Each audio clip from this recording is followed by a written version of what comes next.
Hello? Alright, what is up, everybody? It came up as muted. I'm not sure why, but we'll figure that out for next week. What's up? How are you doing today? Welcome to the live stream. My name's Lewis, also known as MrCameraJunkie, where I remind you to upgrade your skills before your gear. If it is your first time here, make sure that you leave your name and introduce yourself into the comments so that you can get the warm welcome from the crew. And with that being said, thank you for taking your time and spending it here with me. Our most precious commodity, our time, is always non-refundable, so it's always highly appreciated when you take the time to hang out here with me and the crew. And with that being said, today we're going to be talking about expensive versus cheap, or basically that's the best way that I could title it, but I really want to talk about expensive versus inexpensive, or cheap versus inexpensive, because they sometimes be considered to be the same thing, cheap and inexpensive, when they can be two totally different things. So we'll get into that in a little bit. With that being said, let me see who's here. All right, we have Marine X saying sometimes cheap is the greatest. Exactly, cheap, but not necessarily. Maybe inexpensive. I publish nearly 40 videos on my channel with the A5000, and it's all about the lighting. Correct. But you see, just to touch on it a little bit right there, personally, even though the Sony cameras, no matter which ones you can buy, even all the way to 2013, Sony company and what they produce as products, I don't think they produce anything cheap, whether it's a PlayStation or this and that. So right now, if I wanted to buy a PlayStation 5, it'll cost me $700. But if I wanted to get a PlayStation 3, I can probably find it for $50 at a pawn shop. Both of them are high quality experience electronics, but one could be considered cheap, and that's where I would categorize that as inexpensive, because you're maximizing at the time of purchase. You're getting something that used to cost $700, or the PlayStation 3 hypothetically cost like around $400, but still something that used to cost $400, now you can get the same quality production years down the road for a much less expensive price, an inexpensive price, so that it doesn't hurt. But I can't take away from the sentiment that lighting always is extremely important when it comes to any video shot. So of course lighting is always first. That's why we say lights, camera, action, because lights are always the first thing that we need to worry about. Okay, Melanie is also here saying congrats on 70 consecutive live streams. Thank you for bringing that up. I write it on the thumbnails and I put it in everything, and then sometimes I even forget to mention it myself here on the stream to say that, yeah, it's 70 consecutive weeks. So rain or shine, no matter what has come my way in my life, I've been able to be consistent with the Camera Junkie live stream, which is something that I am very, very proud of, because there could be a million and one things that could always pop up to try to derail the momentum, and at the same time I have not allowed anything to do that. So we just keep on trucking along, and like I said, this is so much fun for me as well that I don't see it stopping anytime soon. So We have master moderator Paul Duncan is here in the house. We also have Kevin in the house, Wrench Squad. John saying hello, welcome everyone to week 70. That's 490 weeks in dog years. That's good. I hadn't put that one together. But on top of it being week number 70 consecutive, I did go back into my channel like I had mentioned a couple of weeks ago and started looking up at all of the public live streams, the live streams that I actually did, with purpose, not things that I was testing out. And tonight, even though it's week number 70 consecutive, it is also episode number 99 of my public live stream. So next week, make sure that you're also tuned in, because it's going to be another special episode. This is week 70, but next week is actually overall my 100th live stream public on this channel, which, just to put into context a little bit, a lot of syndicated television channels will never reach 100 episodes because it's such a huge milestone. It's such a far out marker where you can have a season for a television show be between 12 to 18, maybe 22, depending episodes per season. So to reach 80 or getting close to this like amount of episodes, you'd be looking at the minimum 5 years or 5 seasons of any television show that would be syndicated. And if you bring it down to like 12 episode type of television show, then at the same time you're looking at a lot more than 100 episodes, or a lot more than the 5 years to reach that same type of mark. And then that doesn't even include the amount of time, because one thing about live streams that most people don't put into context is that there are no commercial breaks. So there is no dead air, and there is hours upon hours of content that I've been able to put up on this channel, which are the things that I'm really proud of. You've probably been here for a couple of my live streams where I've gone 3 and 4 hours, and that would be a total sum of basically weeks worth of television showtime when you really factor in commercial breaks and all the things that a typical 30-minute television show is roughly around 15 to 20 minutes of actual television programming. So that means that I can fit 3 sitcom 30-minute episodes of a show within every single hour of my live stream, and there's hours upon hours of content and information, hanging out and having fun right on this channel. It's something that I am highly proud of, and I thank every single one of you, because you guys are part of this whole process that makes it possible. So oh, Tony is in here as well. Tony, I hope you're still recovering and that you're doing well. Saying, Dímelo, Luis. I should have good audio.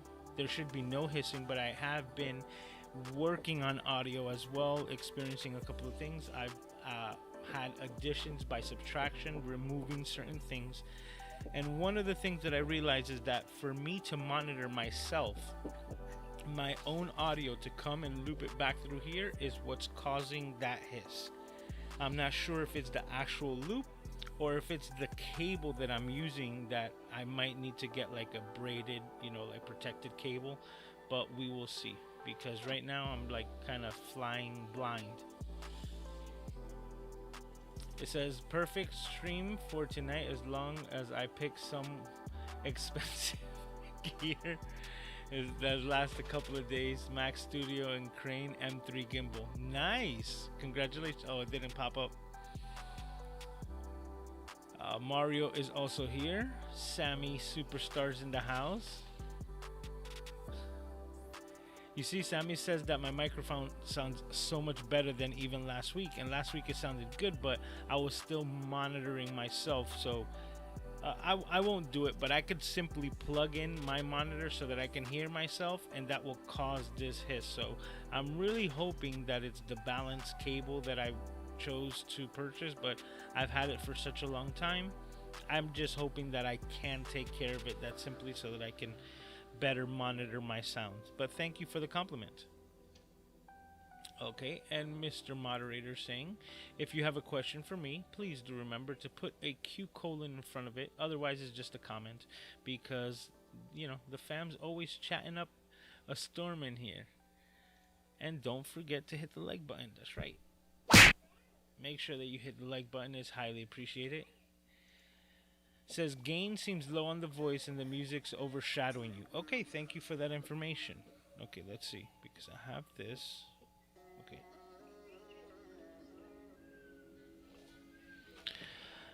That should be better with the gain, so let me know and give me a thumbs up if that is better. Louis Lazuka says, checking in. I'm doing fine. How are you, sir? Says, I feel like Sony cameras last long. Canon people might use a 2013 or 2014 camera from Canon, but Sony's from that year, they have some great specs. They do. Like, even the 5100 that I was, Margus 5100, that thing really surprised me to even have touch focusing functionality built into a 2013 camera. Really is impressive. And I agree. Carlos is here as well, saying hello. How are you? Yeah, it looks like everybody's in here saying incredible accomplishment. Thank you very much. I do appreciate it. Now, you see, that's the whole thing. Like, we, you know, as content creators, a lot of us, we might have these arbitrary goals of like, oh, I would like to reach 10,000 subscribers. I'll be the first one to tell you, that little spot right here next to the light, that's for my plaque. That's coming in the future, right? But I'm not hung up on the numbers. I'm not hung up on performance of my videos. I'm not hung up on any of those things, because I know in my heart of hearts that what I produce, my content, me making the videos to the best of my ability, is the only thing that I really have control over. So everything else is to be judged by the public, right? And I've mentioned this as well before, that it's kind of like building a sandwich. I made a video today, which is a great example. I dropped a video today about the construction of this microphone. And once I was like almost done with the video, I have showed like everything, and then I started talking, you know, and giving like kind of my explanation piece on the back end of the video. I realized that I could have made the video completely different. And it left something desired in me to actually do it. And I was like, you know what? It was kind of like I was going to reference like making a sandwich. And I was just about done to just take a bite of the sandwich, or better yet to say, I was going to upload the sandwich to so that everyone can consume it. And once I was putting the final touches on it, I realized I could have changed the entire recipe. I could have changed the entire like construction of this sandwich to build it and probably make something a lot better with the same ingredients, just putting them in a different way. But because the sandwich was already made, I decided that that sandwich is already made. Like, I'm not gonna like try to reinvent the wheel now. But the impact that today's video left on me was like, man, I could have taken a completely different angle with the same footage, with the same story, and I think it would have been an overall better product. And with that being said, I think I will be doing that for future videos. And, you know, if you hang out here, you'll find out how those will turn out. I think that was just something that I needed to learn, and instead of trying to not produce anything and not have anything to show for the last couple of weeks, I decided to give that video its chance the way it was, because that's the vision that I had at that moment. But at the same time, it gave me an epiphany for future content, which I hope should work a lot better.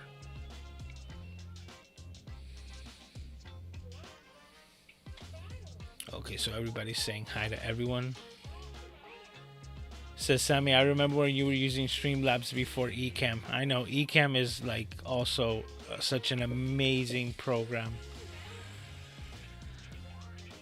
Says, wasn't Doc dropping that info in class today? I'm not sure, but it could have been, because we're all talking about the same thing. We've been coming to these same types of epiphanies. Well, with me, it's a little different about what I'm saying about this video, about the construction, because it's all about like the journey, right? Like, to give you an example, for those of you who did see the video, there, you can see I find a piece of PVC pipe, right, to be the main body of this microphone.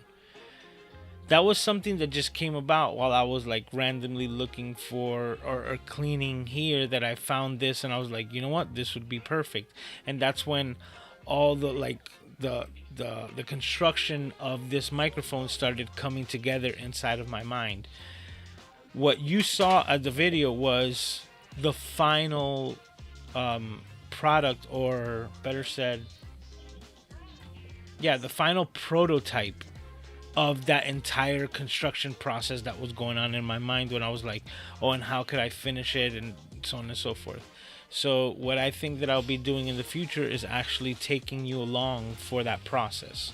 So at first, just capturing me understanding the microphone, and then kind of like pondering on how I could build upon it, to then come across the part where I actually find the PVC pipe and start measuring to see if they fit and how I would attach them. And I can do all of that without saying a word, just if I construct it the correct way, by adding these little pieces of me pondering and leaving that open for interpretation, comparative to just giving everything as a completed dish. It's almost like I can give you the same exact sandwich that I had finished at the end of this video, but if I allow you to build it yourself along the way, it becomes a lot more satisfying to you, the viewer, because you're the one who's building your own sandwich. Hopefully that makes sense, but I'll leave that up there. If that came out good, I might end up clipping that. So, Paul, if you got a chance, timestamp that for me, because I think that one came out good. Okay, so let's continue. He goes, at 12 episodes a year, it would take 8 seasons to reach 100. See, most Netflix series are 8 seasons that would take 12 and a half seasons. Thank you, Paul. But you see, that just reiterates on the amount of content and stuff that I was able to produce, because that's what I said. At the end of the day, after I've done all of this, and we're at episode 70, and I'm reaching 100 next week, and we'll continue to march on, like subscribers and all of that, those are all numbers that I have no control over, so I don't worry about them.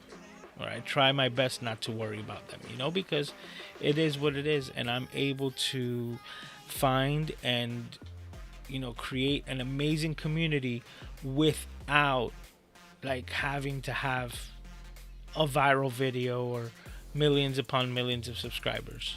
It's just going at it a completely different way. Okay, so Mario says Nikon, Canon, and Leica have new mount that can theoretically accept Fujifilm GFX size medium format sensors, and there's rumors about a medium format Sony.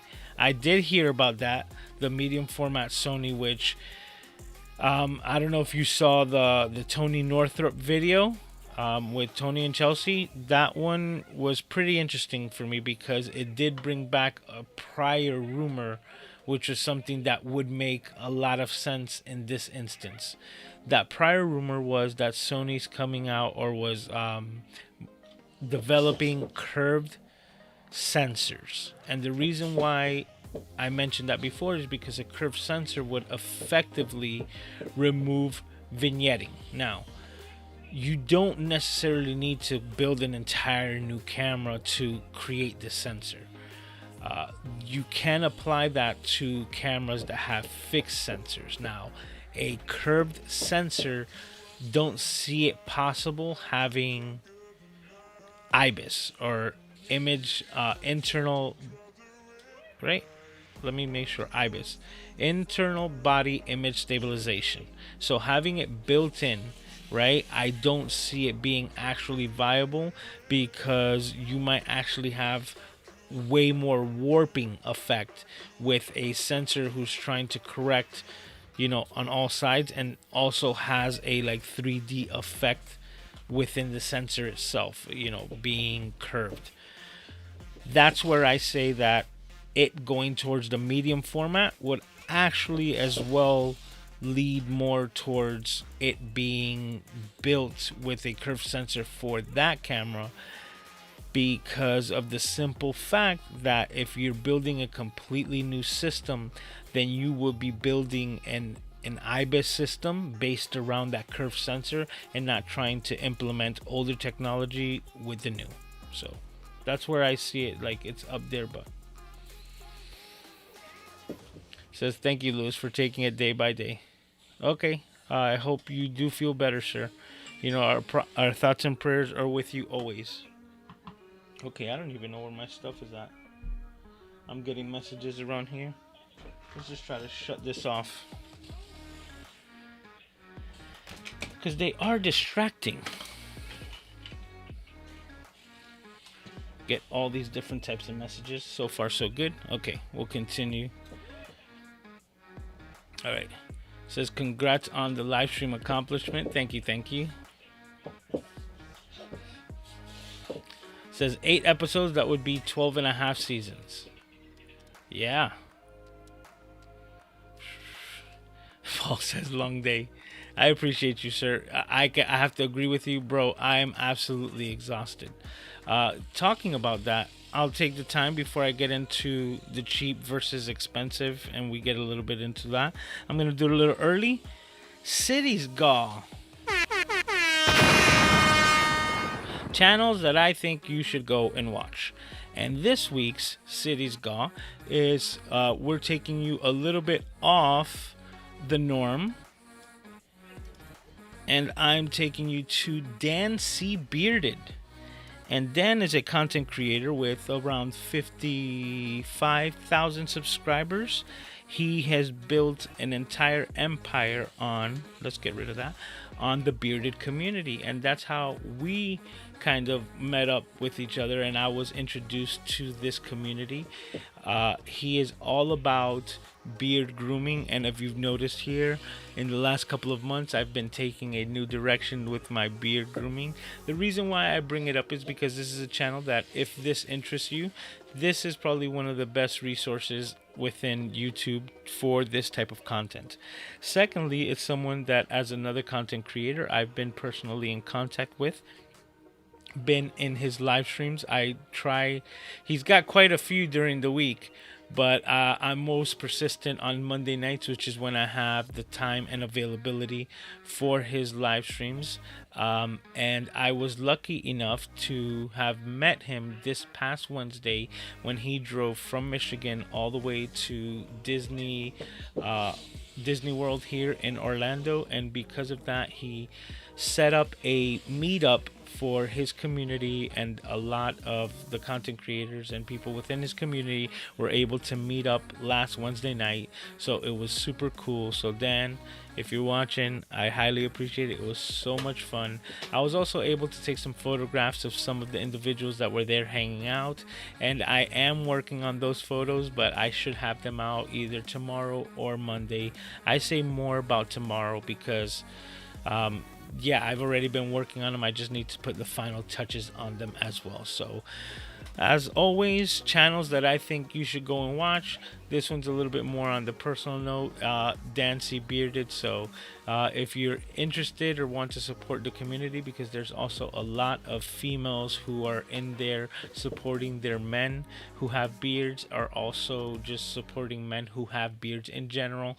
It's an amazing community, also a great Facebook group. So I wanted to highlight Dan because he's an amazing creator, and what he's doing with his community is something that I really admire as well. It's part of the same type of like camaraderie that I'm trying to build, or that we are building here with the Camera Junkie crew.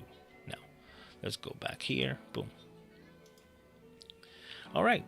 So we're talking cheap versus expensive, and we're 30 minutes in and I'm just starting to get to it. There are so many things when it comes to cheap versus expensive, or buying expensive things inexpensively. Okay, what happened there? 1 second here. Let's see where we're at. We're gonna press pause. We're gonna unlock this scene and we're gonna figure out why. There we go. And you know what? I'm gonna take the time to just cycle the cameras. Yep, okay. They seem to have all lost.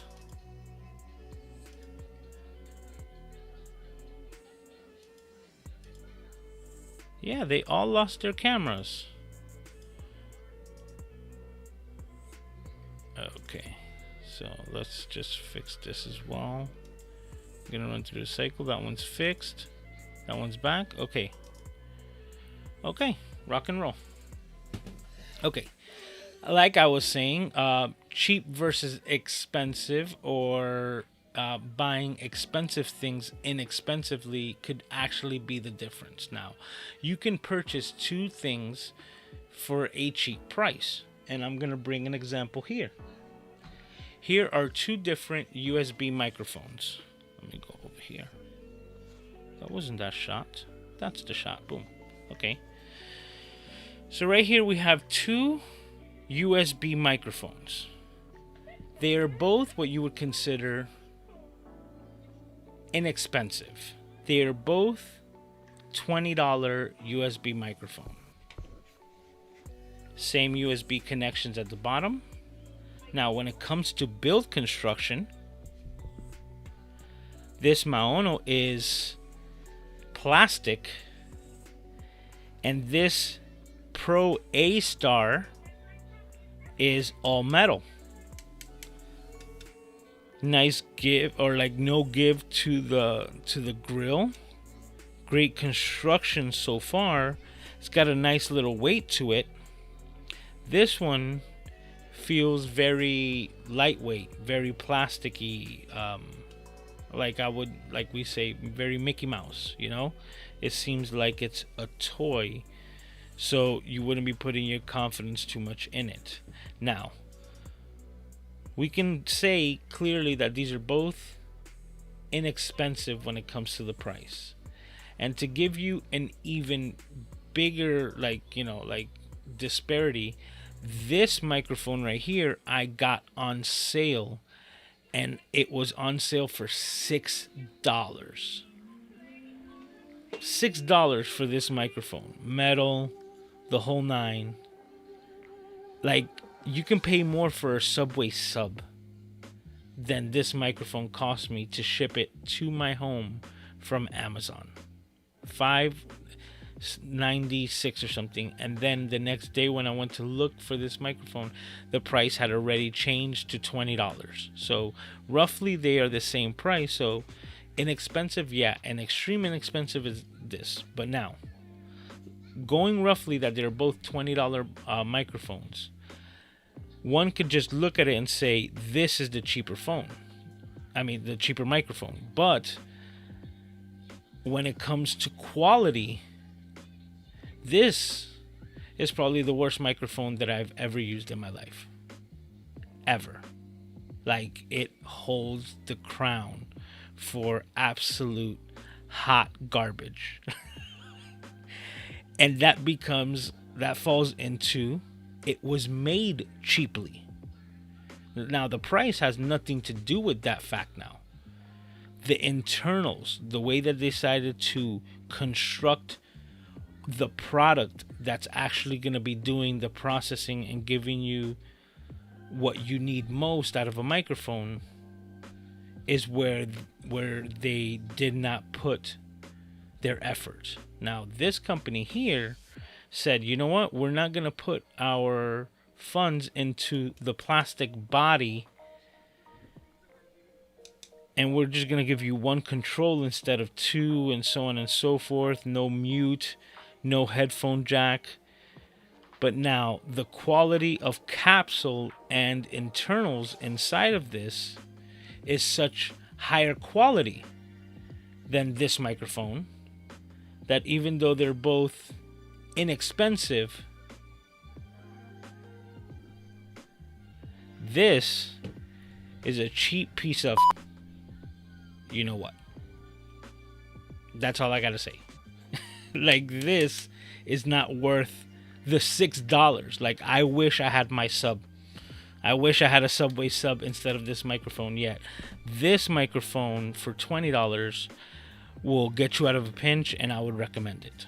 So that's where I really comes to the play between cheap and inexpensive, because in the same way I was speaking with India Delgado about just a couple of deals, and my most recent deal or pickup that I was able to get on the used market was my new Camlink 4K. I had one, but I wanted to get a second one as a backup. So now, as a backup, I was looking on OfferUp and I saw one pop up, and the person who was selling it was asking for $70. That's close to 50% off of the retail price of $129.99, which is what they're going for right now. But I also knew that the location, gas prices, and everything that's going on, I was like, I still felt that $70 was a little bit just right there on the cusp, right? Like on the brink of me not needing it that much. You know, it wasn't a deal that I couldn't refuse, right? You can't refuse. So it was nothing like that. So I then offered to that individual the price that I felt that would make me move. The price that I would say, if he says yes, I'll go take the drive and I will go do whatever's necessary to go pick up this Camlink. So I said, if he were to sell it to me for $50, I drive to Fort Lauderdale with the gas prices, make the effort, put Aiden in the car, do the whole thing, make the whole, you know, the whole production, and go over there and buy this for $50, even though I knew that if tomorrow it would die, that I wouldn't be able to return it to like Amazon or Elgato or anything like that. So with me knowing this, oh, I just realized my light turned off. Okay, gotta charge that up.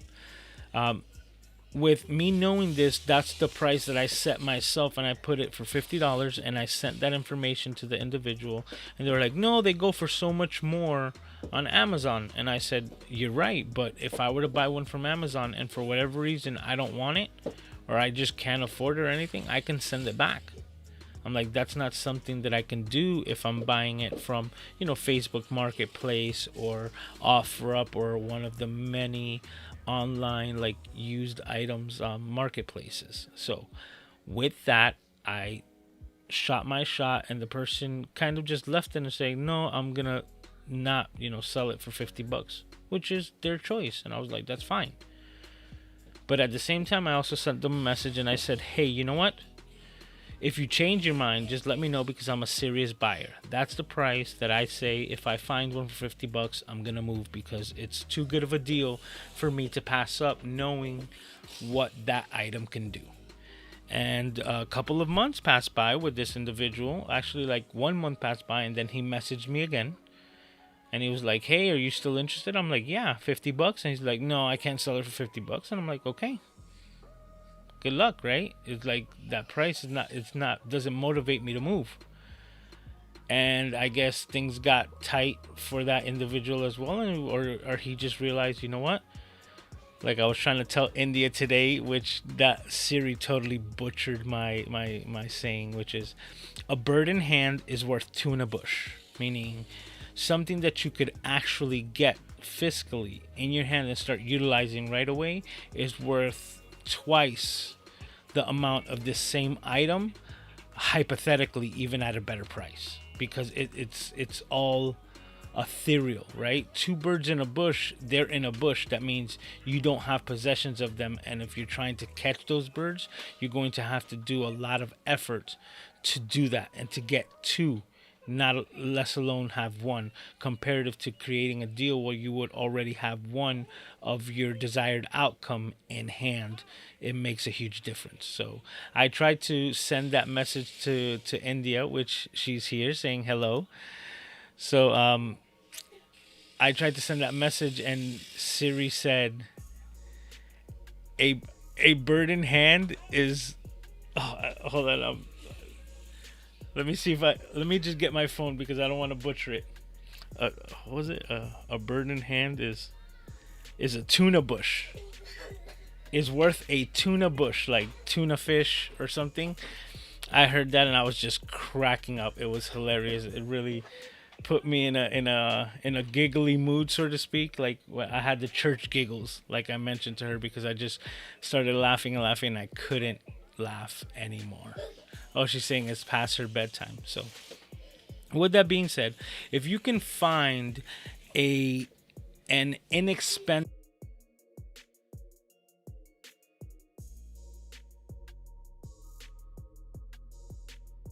through a hustle, a great deal, an online coupon, anything like that, then that's when I say take advantage, because that doesn't make the item cheap. The construction, the build quality, the final results of what you get out of anything, whether it be a cam link, a microphone, a camera, at the end of the day, that is what's most likely going to make the biggest difference, whether you consider something to be cheap or not. To me, cheap has to do with the quality of the item, not the amount of money that you paid for it. So let me know what your thoughts are on that, and I'm gonna get back to the chat. Saying much better. I think we're talking about the audio. Yep, we're getting thumbs up. As you can see, India's getting that big welcome from the crew. This sounds great. What's popping? Q, how much gain did you put?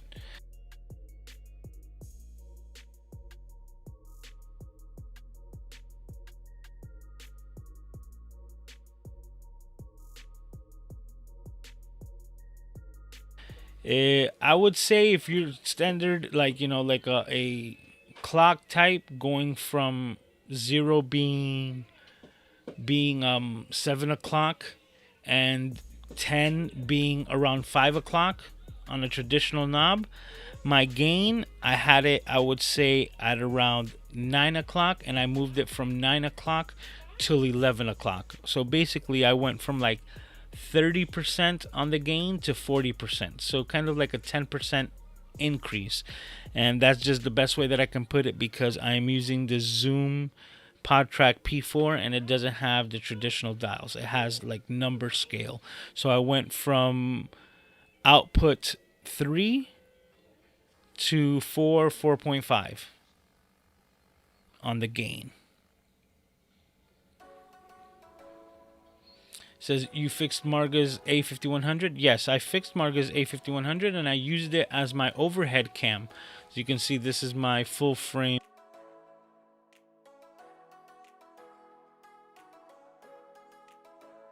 Right? Like 4K 30 overhead shot. You really can't beat it. It's great quality here. But such overkill. The thing about it is that it's such a bigger camera that, let me see if I can show you.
Okay, it absolutely. Why did it do that? So thank you for that info, Doc. Appreciate you. Okay, I'm getting the messages, guys. Thank you, thank you, thank you. Okay, so I'm not muted. I don't know why it did that. But all the scenes were off a little bit buggy today. We'll just roll with it. Thanks for the information, and we will continue. Let me see where I left off. Well, what I was explaining was this. So I guess you guys didn't hear any of that. The A7 R2 here as my overhead camera is a little bit overkill. The biggest reason why I want to get something smaller is because it actually caused shadows. That's what I was saying. Once I come in here, you will see like a shadow where it's casting right over it. Is just a little bit bigger than what I want. And when I was using the A5100, it never gave me a problem when it came to shadows or anything, and it still gave me a really good quality image overhead. So I'm looking for something like that, get a good price on it. If I don't get a 5100, I was still thinking that I might even go look to see if I find an A6000, like my first Sony camera. Also, just to have it the same way Marga has hers, kind of like a sentimental value, and put that one as my overhead because it still has a clean HDMI out and I'll be able to utilize it.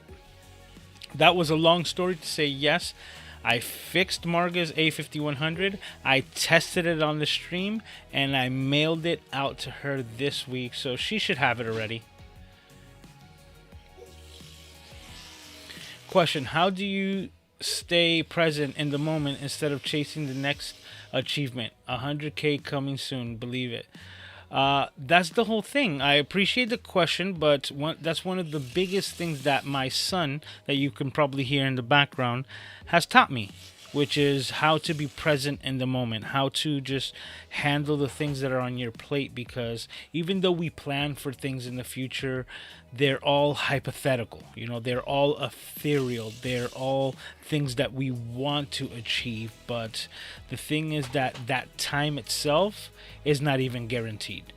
The time that we need to get there, that's not even guaranteed. So we need to make the most of the time that we do have and make the most of the present, you know, because that is the true gift, the time that we have today. That's why I'm always thanking every single one of you for taking the time and spending it here, because you could be doing 1,000,001 things, and then on top of that, our time is never refundable. You know, our time, our energies is never refundable. So the things that we spend our time, the things that we spend our energy on the most, are the things that matter the most. So that's the one of the biggest things that this little guy has taught me, that has kept me grounded and has kept me taking on and making the most of every day.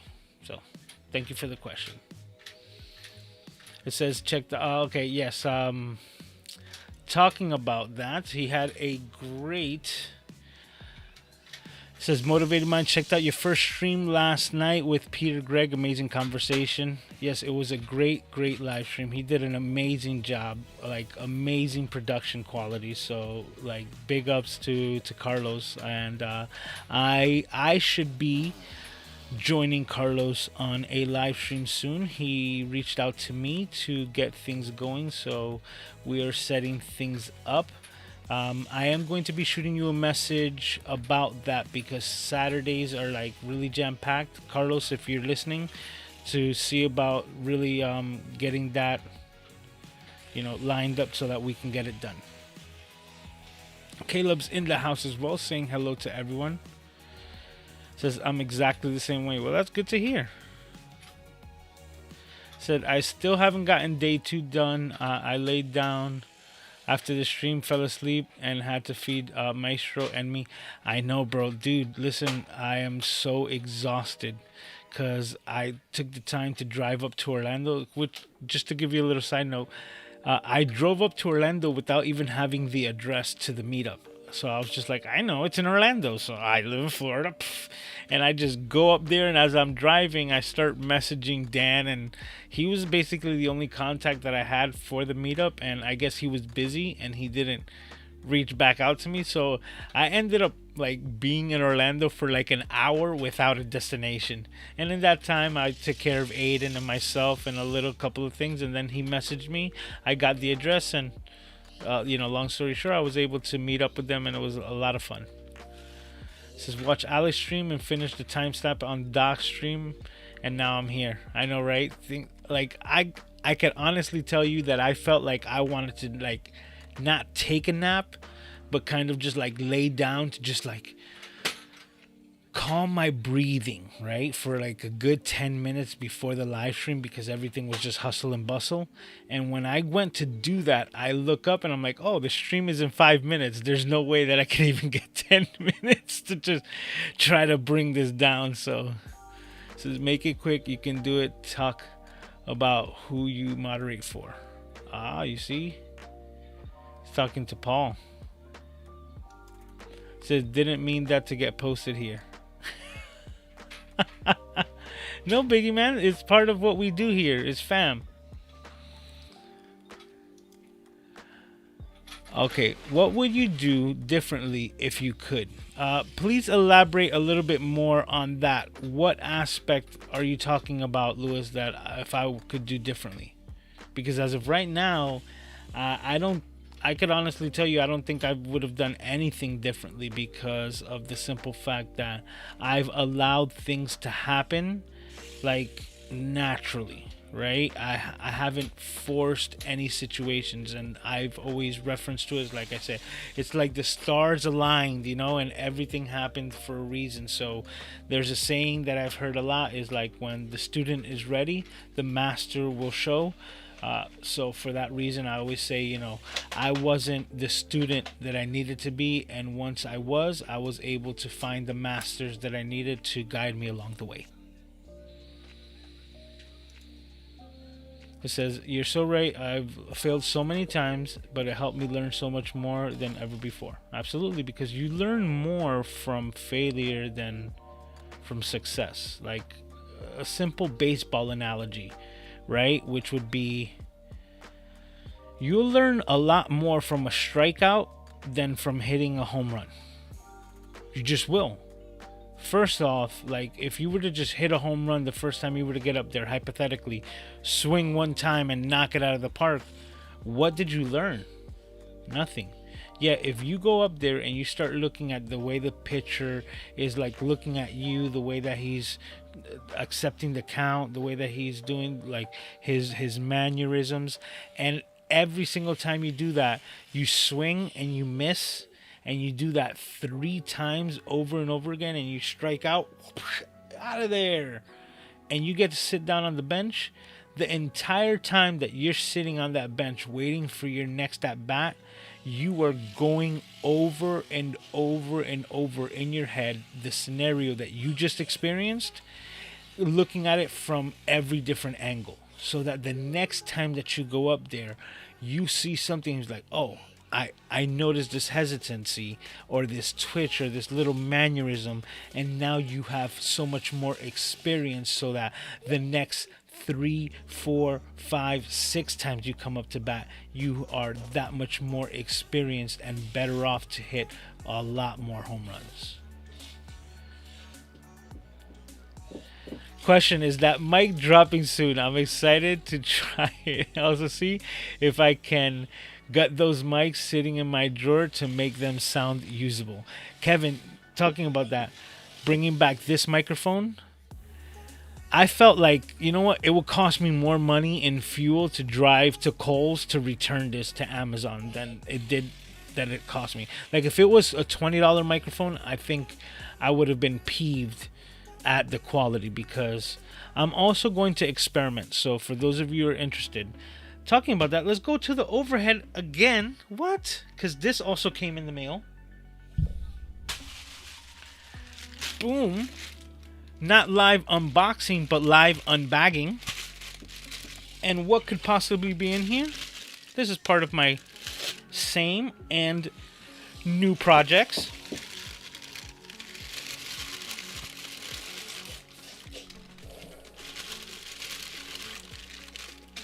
Let's move that to the side. What is that? Oh, two more microphones. Two more Shure SM57 capsules. The first one that I ordered, the one that you're listening to right now, I ordered through eBay. This one was made even that much more convenient, and I ordered them through Amazon. So I got two capsules, excuse me. Two capsules of this microphone now for $13.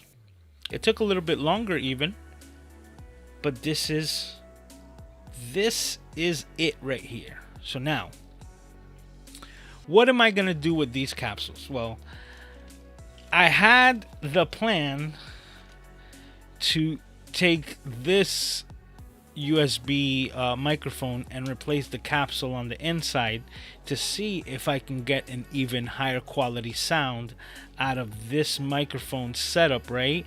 But using this capsule. And the same way that you see it there, I was going to put it that way. So instead of making it a front address, it was going to be a top addressed microphone. And then it's going to have this aesthetic. But then I picked this microphone up for $6, and I was like, this has got a much better build quality, a lot of space inside the cage, and now because it sounds like absolute garbage, it's gonna allow me to experiment a couple of things. Now, why is this microphone so bad? Why? Once I connect it, it literally sounds like they programmed the internals to have a built-in noise gate. Now, for those of you who don't know what a noise gate is, it basically is trying to eliminate sound. So it almost like cuts off the microphone until it recognizes that you're using the microphone. And once it starts receiving the vibration, it will then turn itself on, send the signal out, and then once it starts reaching that like amount of decibels where it feels like you're not speaking anymore, it will then close itself up like a gate and no longer let any sound go out. This is what is used for a lot of situations where you don't have a noise controlled situation or a sound treated room or office, studio, whatever it may be, that you would be using a noise gate to eliminate a lot of the lower rumbling sounds and hums. That is the problem with this microphone, right? Because it is so aggressive, the noise gate of what it's allowing to be transmitted or not, that it literally cuts off your words mid-word. So if there's any word that you're saying that's a bit breathy, and I've mentioned this before, like the words the, right? That has the and breathiness at the end of the word so that you can get the emphasis of what you're saying. It's cutting those words in half and it's making it just unusable when it comes to audio, because this, you have to put it on full blast so it goes from like completely deaf to deafening, where it just starts blasting all this sound. It sounds really distorted and then cuts off your last word before you could really understand what you're trying to say. Because of it, it's gonna allow me to experiment on a couple of things. The first thing that I'm going to do is I'm going to replace the capsule. Replacing the capsule here and putting this guy on it, even if it is just arbitrary, is going to allow me to find out if the noise gate is because the capsule is so bad that that's the only frequencies that it recognizes, meaning that because it doesn't recognize frequencies lower than the breathiness of the words or higher in the higher spectrum, it won't recognize it and it closes those gates out, making it sound effectively horrible.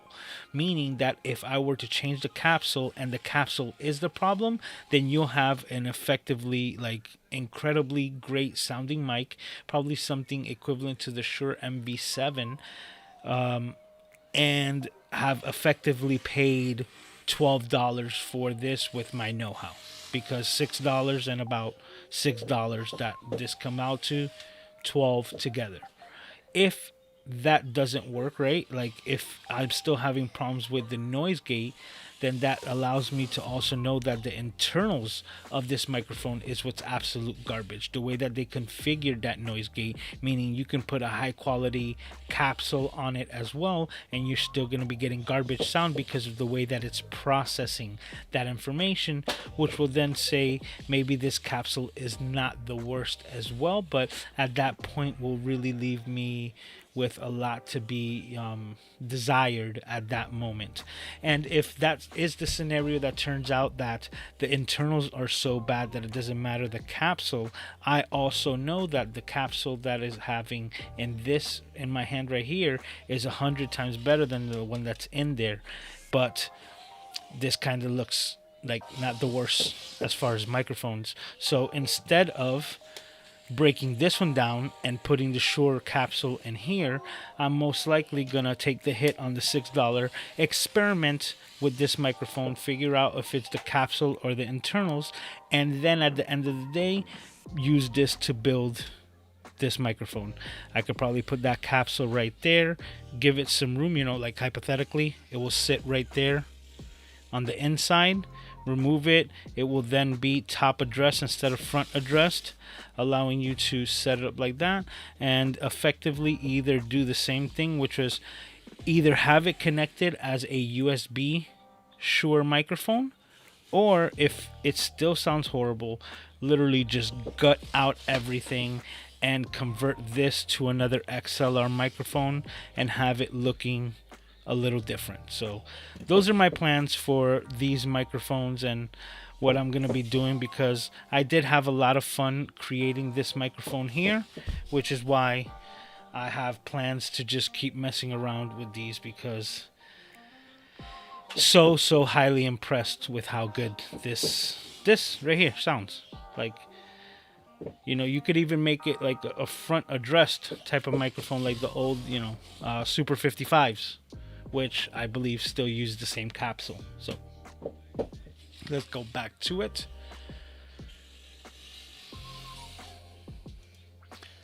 Kevin says, I would argue that viral videos truly aren't good for your channel, account, and other socials. I actually agree.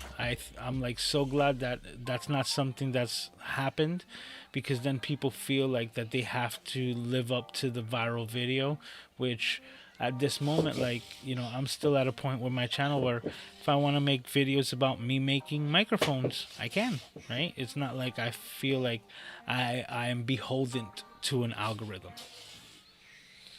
Raphael is in the house. How are you doing, sir? Happy Saturday. Thank you for taking the time. Had an interesting chat this afternoon with the camera guy from Best Buy in regards to supply chain stuff when the cameras become available.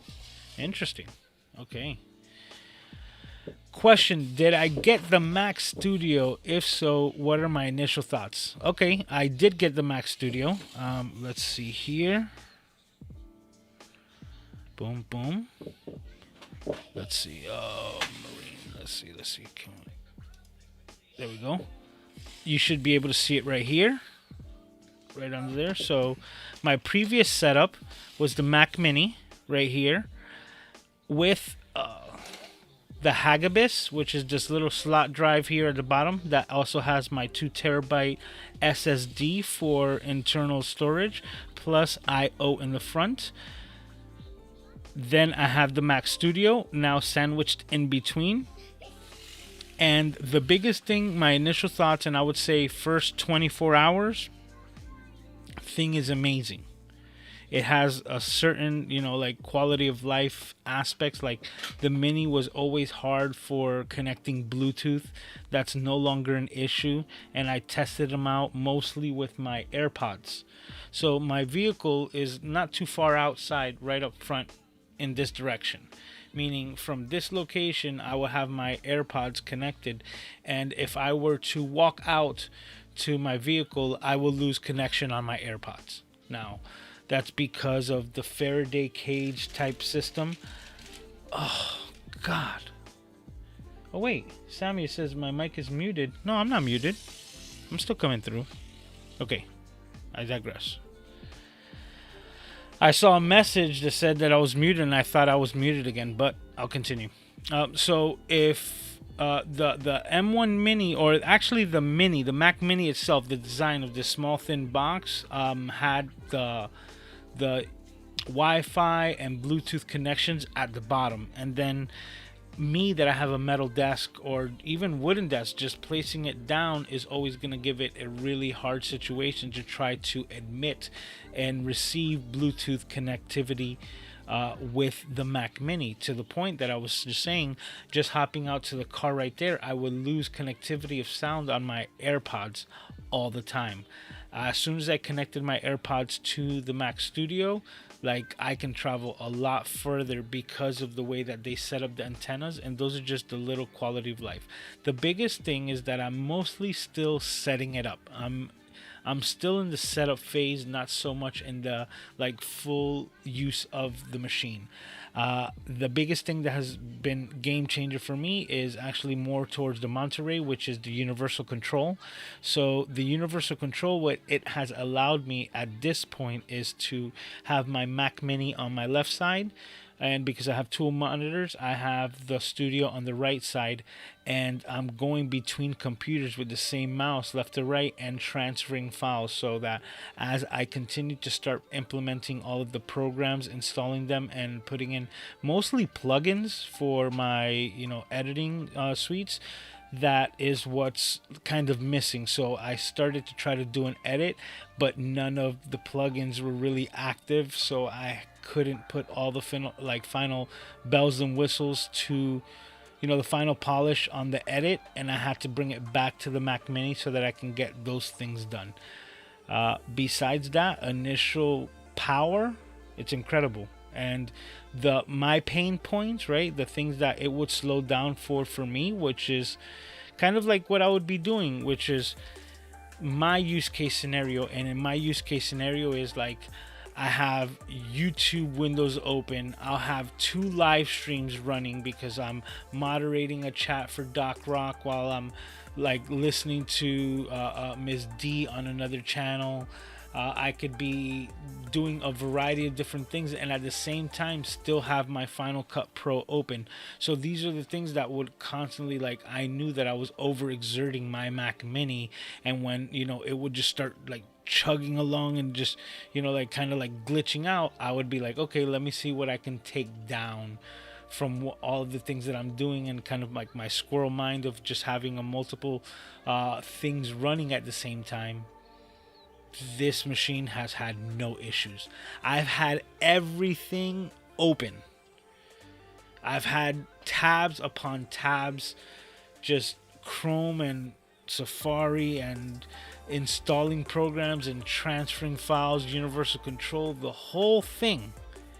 And then I look at my computer usage and mostly the memory compression, and it just hasn't dumped anything to SSD. So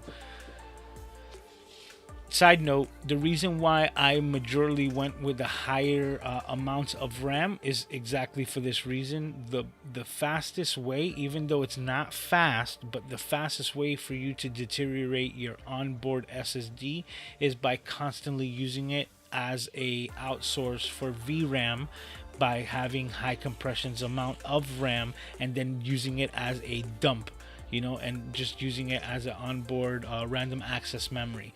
That is the fastest way to deteriorate your SSD that are built into these machines, even though doing that will still give you 10 to 15 years before you see any substantial degradation of the SSDs. But seeming that I know that I'm gonna have this machine for far longer, because it's also going to have a sentimental value of the fact that I'm going to be building a lot of my production business on the back of this machine right here. That, with that being said, I chose the higher amounts of RAM, and there has been no compression, no dumping to the SSD. Like, my SSD has not seen a bit of VRAM at all. I'm running like all of my programs, and I think I've maxed out at like 17 gigs of RAM at one moment, meaning just headroom for days for me to just do everything and anything that I want to do with this machine. And I know it's just not gonna have, it's not even breaking a sweat, and it's running cooler than my Mac Mini. and my Mac Mini doesn't break a sweat. But I do have this program which allows me to see the temperatures of my, internals, and my Mac Mini runs between 38 Celsius and like right now it's at 45 degrees Celsius. This thing is running at 28 to 31 max when it comes to, the temperatures of the CPU. Excuse me. Okay, yeah, and Kevin is also reminding to make sure that everyone has hit that like button. So yeah, if you haven't, make sure hit that like button. Is highly appreciated. So Lewis made a better mic. Thank you. I appreciate it, Sammy. I don't know about that because, at the end of the day, this is the microphone, right? What I made was the housing, which is pretty. Oh, and I don't think that I mentioned this. This is the wind screen or pop filter from the SM7B, and I found this on Amazon for $15, and I was like, you know what? Instead of finding anything else generic, let me just get this, and it works perfect. And now I know I don't even have a problem with pulsives. It sounds amazing. Charles Richard is here saying hello. Sometimes we need to think outside of the box. I would take that $6 mic and replace the microphone capsules with the SM57 capsule. Oh, we're on the same page. You basically followed exactly along with the metal housing. Says you might get a real surprise. As you can see, well, I mentioned all of that. Hopefully you heard it, but as you can see, Charles, we're on the same page, and that's why I'm not even gonna touch the Maono. That one's just gonna stay there. And because that microphone sounds as bad as it does, is kind of like a blessing in disguise. Because instead of me looking for something random now to try to put into this, I kind of have a good shell in the first place. I'm really hoping that I can keep it as a USB with that capsule, and then I'm getting a much better sound. That would be the best case scenario, because I will still put the capsule, but then also have a really good, inexpensive USB microphone.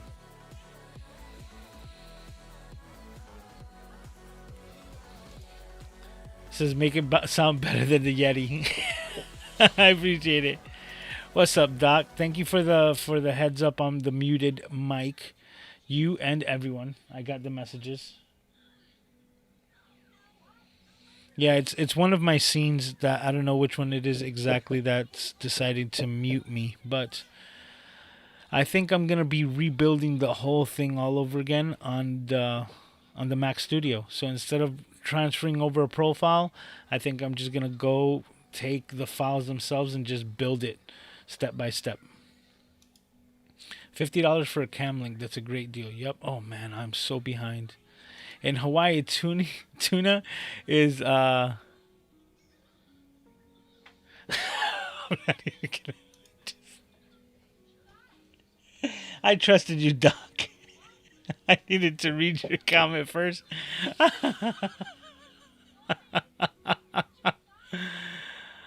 Yes, thank you. As we can see, we're just getting like the muting in and out microphone. Yes, okay, so let's get past this.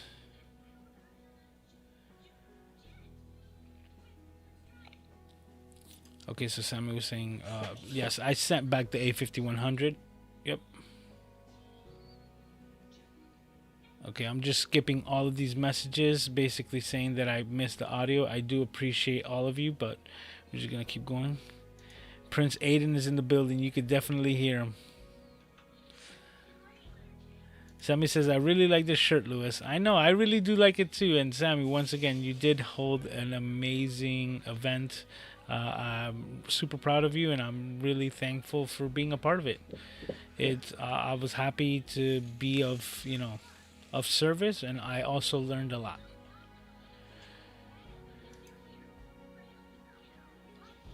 Oh yes, Doc. He interviewed Peter Gregg, and like I also mentioned, we're scheduled to do a live stream as well. So really excited to get that.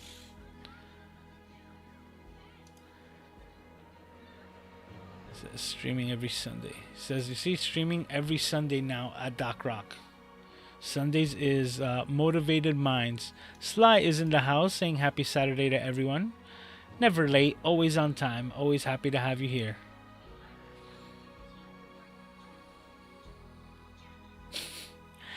That's so awesome. Even though I don't need a mic for anything, Lewis makes me want to try and build one. That's so awesome. That just makes me feel so cool because this was a lot of fun, and I can't tell you that I'm so impressed with the sound of this microphone that Doc is probably here right now. Is like, yeah, it gets me think about the SM7B regardless, just to have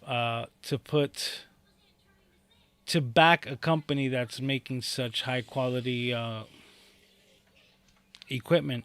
Just got to give them up to them. Plus, I'll have an SM7B. Says, setting up my studio now and just got old ass up off the floor under the desk and need ibuprofen 800 now. Because that's the other thing. Like right now, this is like a hot mess of things that I got going on because I am switching things up. I kind of like the way that I have these computers stacked up on top of each other at the moment. Like, I'm going to see if I leave that Mac Mini there, but I also want to try to make that a mobile unit. Says, nah, fam, SSD fear is overplayed. It's not even really a thing. Yeah, exactly. Like I said, even worst case scenario, you're talking about 10 to 15 years. And I could honestly tell you that that's even... You have to take it with a grain of salt, and that's just me agreeing with you because I have my MacBook Pro laptop that has an SSD. Yeah, it's replaceable, but I digress.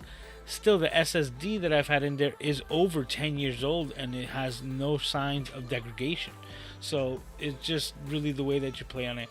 I was just saying that if that were to even be a problem, I know that I have more than enough headroom on this machine that's the one thing that would even be an issue that's not is not. So we just keep it rolling. Oh, Ethan, we heard that.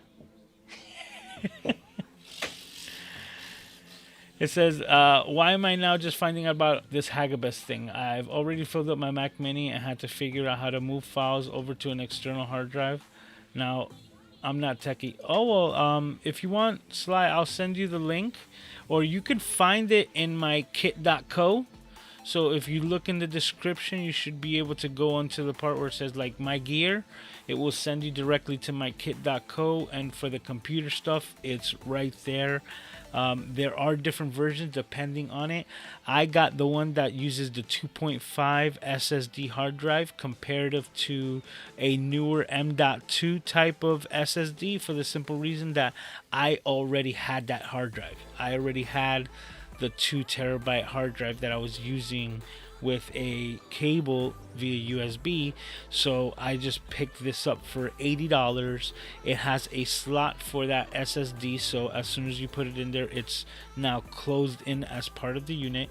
It connects to my Mac Mini or my Mac Studio through one Thunderbolt port, or I think this one is actually considered to be USB 3, so it doesn't need to be Thunderbolt for you to get the functionality out of it. And then it is the same exact size as my Mac Mini or my Mac Studio. It sits right there.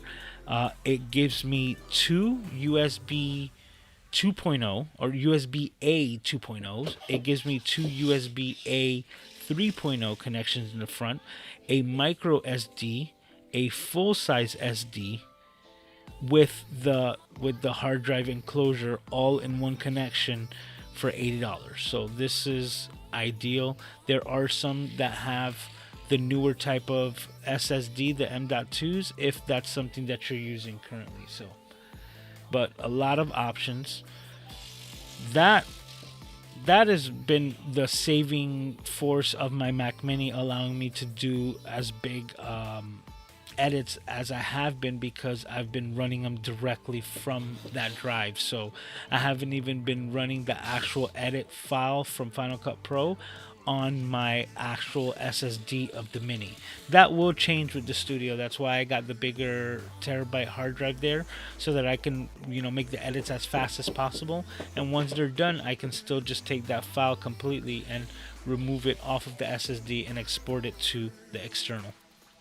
But then that's also in the future, I'm going to be looking at a NAS storage, so that I can just consolidate through a big RAID system, which I will have redundant backup built into it, so that I can take basically all these drives off my desk and take all the data and throw it in there. I'm really looking forward to doing that. My studio has me rocking, knowing I have the power. I've been making more vertical content to supplement the YouTube videos. Another thing about it is just there's no latency on anything. And I could tell you, these things, they may not matter to people, but within the first 24 hours, and take this however you want to, within the first 24 hours, I've already been able to notice the difference in speed dramatically on how fast my applications open and are ready to go. So even if it's a application like Photoshop that I'm using it through the Rosetta and the translation program, I open it on my Mac Mini and I'm seeing the Photoshop icon bounce like 6 times. And if you're using Mac, you know what I'm talking about. So it'll just bounce about 6 times, and then I'll see the first, loading screen of Photoshop. On the new Studio, it is like one bounce. Like by the time it's getting back down, it's opening up and I'm already within the program. The same thing, I click on Final Cut Pro and it is open with the timeline and ready for me to scrub and start cutting. And I was like, that was fast. But like I said, I did the edit, like the cutting on the Mac Studio, but to put the final polish, I had to throw it back onto the Mini, and just going from that flow to the Mini, and then opening up Final Cut Pro and seeing Final Cut Pro bounce 2 or 3 times, which is nothing. It's literally like just okay, and then open up. There was no bounce. There was no waiting. There was no wait. It was like it was almost like, yeah, it almost felt like Final Cut Pro was running on in the background, and I just brought it up to the main screen when I clicked on the icon, even though I knew it was completely closed. And that's how fast my Mac Studio is running for me right now. That's a good way of putting it.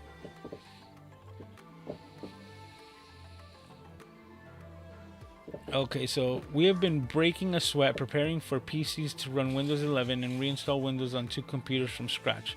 The other thing is that if you notice what Windows doing, Windows is coming out with these 12th gen chips and these new PCs that are designed to be even more powerful than these new Mac machines. I'm going to let you know right now.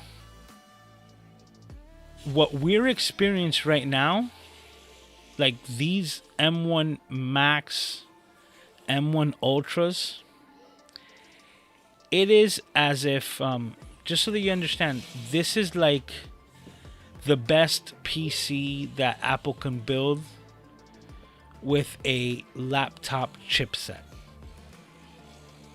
Because that's what it is. The reason why we can get this amount of power without thermal throttling is because they started on the reverse end. Apple started creating processors for smartphones and then to the tablets, and they've upscaled it. So basically, this is a mobile processor designed for like a tablet, but scaled upward and giving you the amount of power, and even crazy amount of power that it's doing what you want for your computer without breaking a sweat. On the Intel side, for them to achieve the scale that they want to outperform what we're dealing with right now, not only are they creating whole new computers, a whole new system, but they actually have to create a whole new power supply system.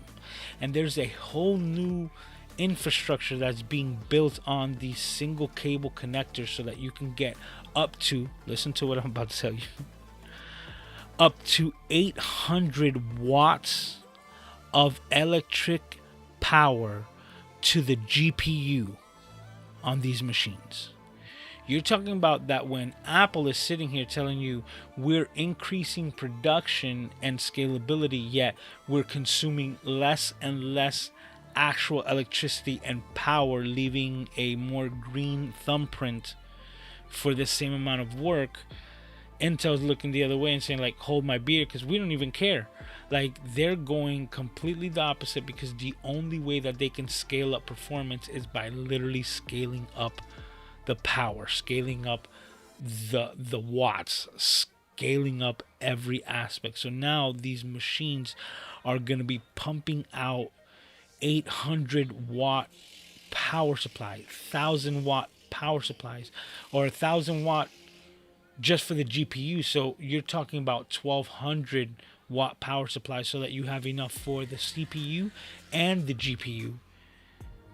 And this is gonna, it's like you're gonna be like running Christmas lights in your house and increasing your electric bill like that much more month in and month out, just because you want to game that much better. It's pretty interesting, but it goes to show you how they're taking two completely different approaches on it. And while some people say things are better, I'm like, 1,000 watt power supply, 800 watts to a GPU, that is bonkers. That is a lot of electricity.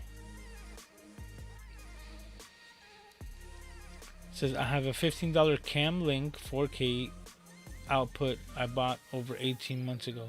You bought it for $15? That's an amazing deal, because I've never seen them. I have these.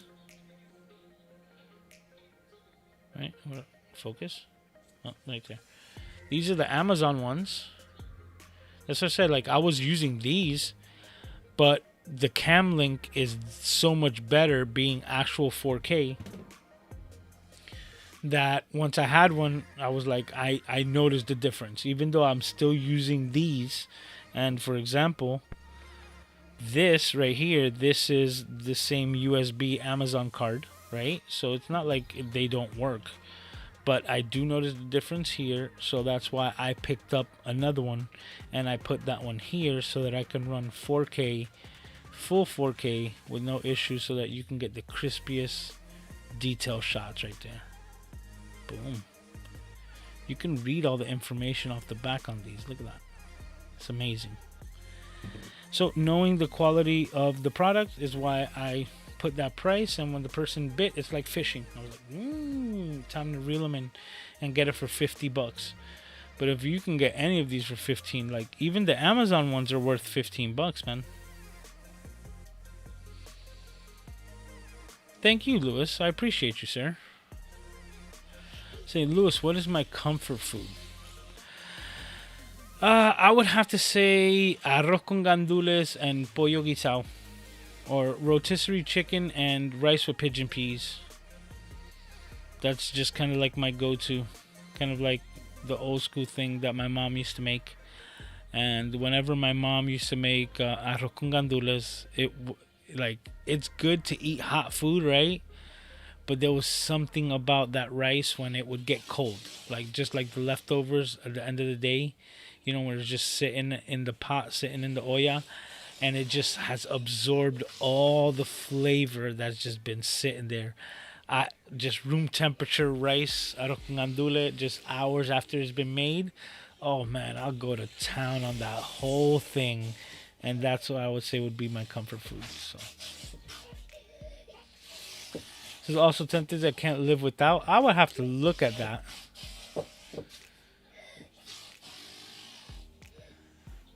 See, that's a pretty good question. It says also there are 10 things that you can't live without. Do you have a list of daily essentials that help you get 70 streams in a row? It's more of like a mindset, right? Like, I know that my live streams are going to happen, and I've mentioned this before, but I'll touch on it again. It's like, you know that you're going to have dinner every day, right? Sometimes you'll order out. Sometimes you'll go to a restaurant. Most of the times you're going to cook at home.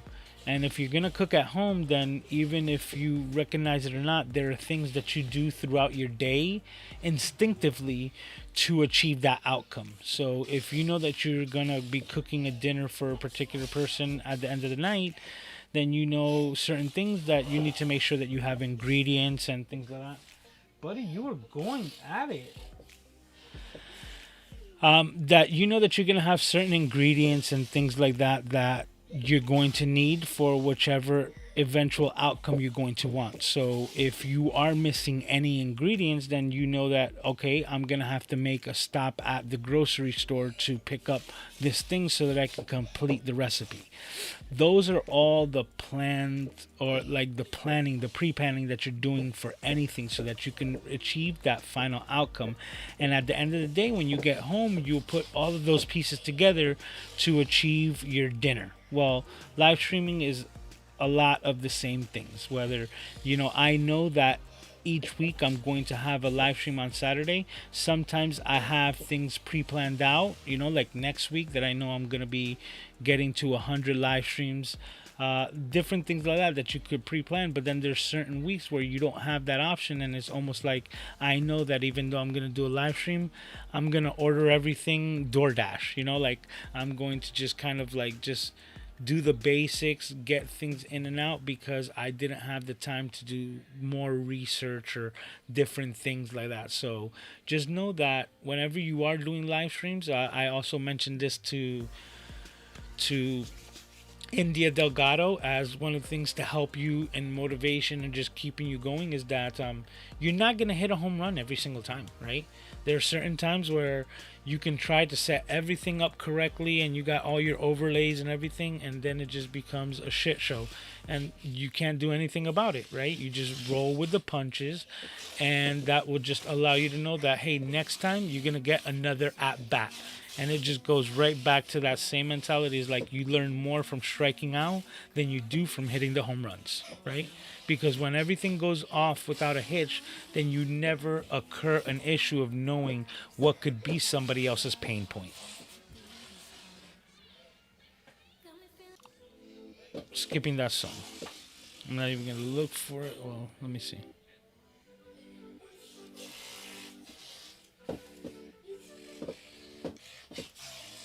Boom! I deleted it, so I won't hear it again. There you go. Okay, so it says I'm already checked the list on the $6 mic is not there. Well, I found. Oh, exactly. That's what I said. Like, I checked the listing as well. Like, the same listing that I bought this microphone for $6. I click on it in my Amazon and it's selling for $20. So I know for a fact that this is a $20 microphone now. For $20, I would tell you stay away, because you can get this one that's plastic for $20 and it's going to sound a lot better. That's the difference between cheap and inexpensive. They're both inexpensive phones, but this one right here, even if it would be pricier because of the metal build, it's still made cheaper. It's a cheaper build. Less thought was put into the construction of this. So even though aesthetically it could look nice, internally it functions like hot garbage. Which is probably why they had a sale for $6, because the microphone probably wasn't selling at all.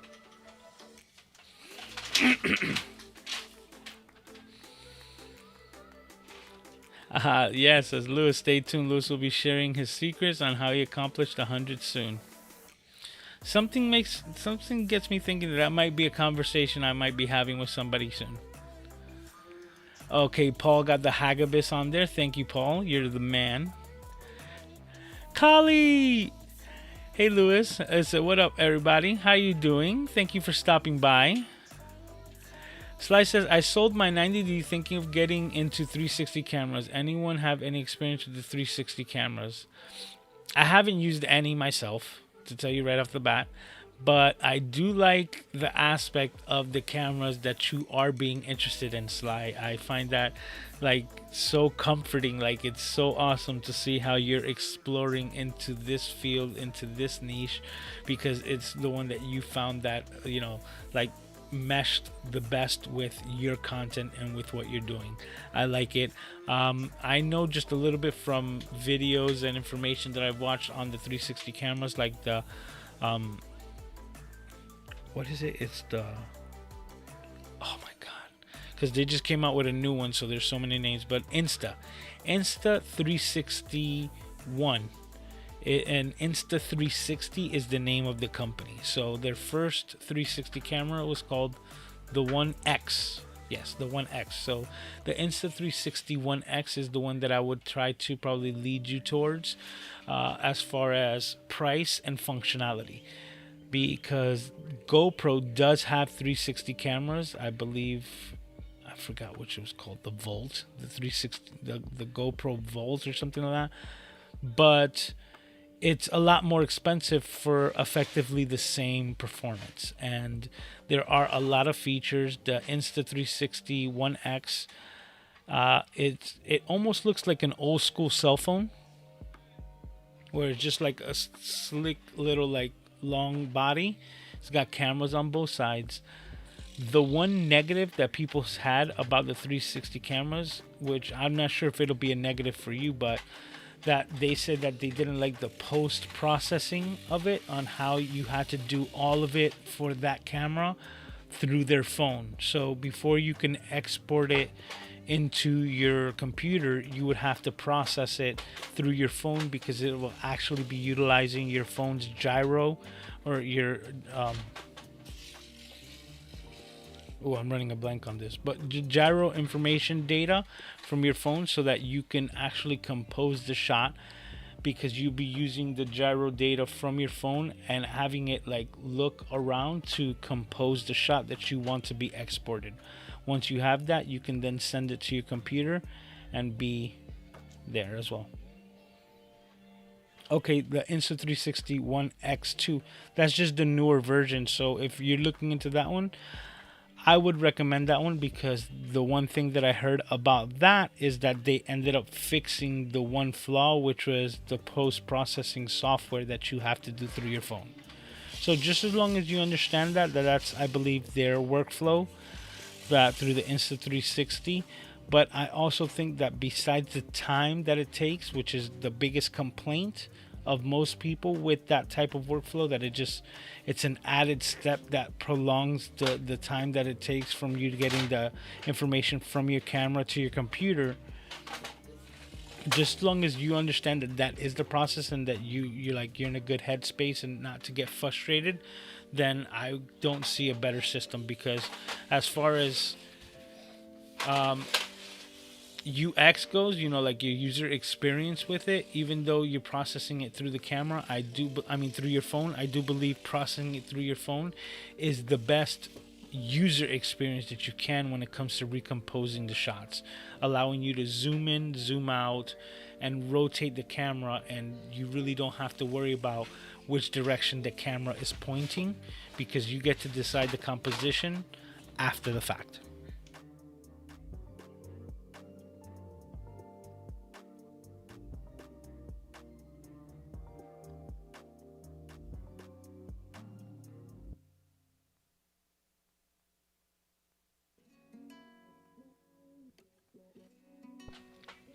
But with that being said, everyone, we are to the end of this. If you're still here and you're hanging out with me, I would highly appreciate it if you do hit that like button, punch that up there real good, smack it in the face.